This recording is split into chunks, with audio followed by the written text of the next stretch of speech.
I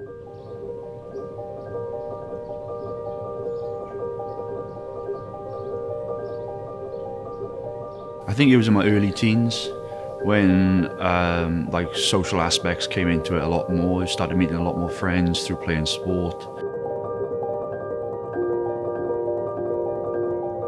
I always felt this kind of alienation from the norm of what everyone else was doing. For example, there would be a joke being made, all my friends would laugh, and I'd be there just kind of realizing that I'm not laughing, and then I'd start to wonder why I wasn't laughing. I could see the funny aspects, I could see the comedy in it, but I just didn't have that same response and that norm response that all my friends had. It was a state of confusion and frustration. My mother has her own mental health issues. She asked me, I think it was one question, and I think I just broke down in tears on the spot. And due to her own experience with depression, she recognized the characteristics and she recognized the symptoms. Alex was very complicated, never quite happy with what he was doing or where he was. He didn't think he was a popular person. He never believed that people actually liked him. He was obviously outsider looking in. And I recognised that in Alex, which is really hard. After the diagnosis, there was a lot of coping mechanisms through silly behaviour. I got kicked out of school on 3 separate occasions. Fights, some substance abuse. There was a lot of numbness, a lot of frustration, a lot of feeling everything and nothing all at the same time. Worthlessness, hopelessness.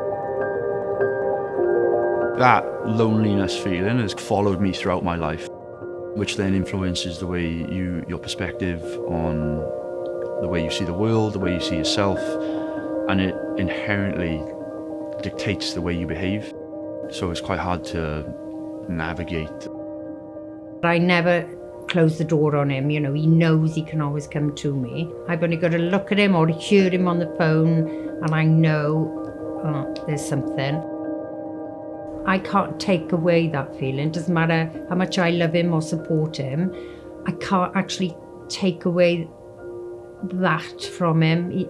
That's him, and I would do anything to take that away from him.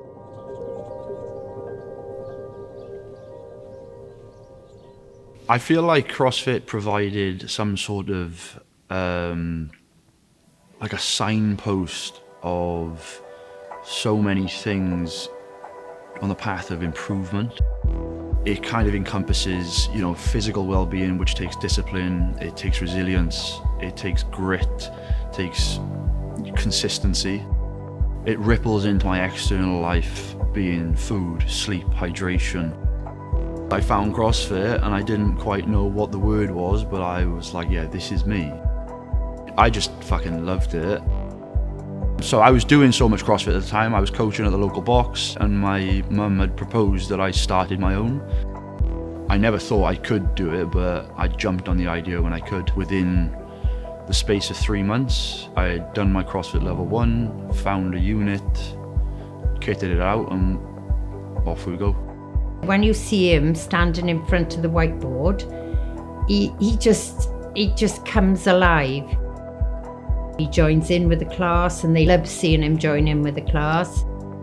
He's a weightlifter in Upper Wales, athlete in CrossFit in regional level. I think by being the type of person he is and really unapologetic, I think it allows other people to follow that and think there's nothing wrong with just being me. He's unconventional, but I think he's very well respected and liked too, yeah. Owning an affiliate really allows you to deliver your perspective and your influence on your community. When I started working here, I thought I had to do everything perfectly or every class would have to be the same, and he's just telling me, just be honest with them, or they know you're going to have bad days. I learned that from him, of how honest he is with the members. It's still a business, it's still a job, it's hard, You know, we all deal with financial struggles, we deal with momentum struggles, but I always try and bring it back to being how fortunate I am to have the opportunity to do this. I think in a roundabout way, the work he's doing to help other people is bringing him a lot of fulfillment in himself. This guy has so much wisdom, and then he explained about what struggles he has been through and still continuously go through. That feeling of isolation is extremely present every day. It's the same with a lot of mental health battles. They don't get easier, you just get better at handling them.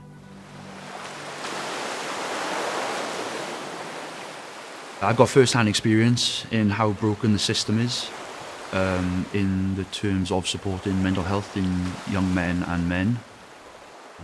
And owning an affiliate has shown me how impactful you can be on a community. All those two things together resulted in the group being formed, where we welcome in once a month only men for what I say, an honest, open, vulnerable conversation.